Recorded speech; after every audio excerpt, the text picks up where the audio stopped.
Nagsalita si Paulo Contes tungkol sa mga espekulasyong naghiwalay na sila ni Yen Santos matapos i-unfollow siya at alisin ang kanilang mga larawan sa Instagram.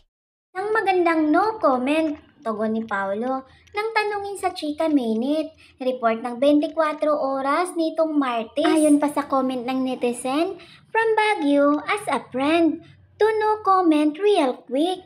As I always say, masyado na kayong may alam sa buhay ko. So, I'd like to keep it personal. Dagdag pa ng aktor na nakapanayam sa premiere night ng bago niyang pelikula na Posya Libre. Liwanag pa niya, dati pinapalo kita, dati pinapalo ko, and follow ko rin kayong lahat. Ibig sabihin ba, naghiwalay na tayong lahat? Bukod sa pagtanggal ni Yen sa mga larawan nila ni Paulo, wala na ring pinafollow account si Yen sa IG. Yun man, nakafollow pa rin si Paulo sa IG account ni Yen.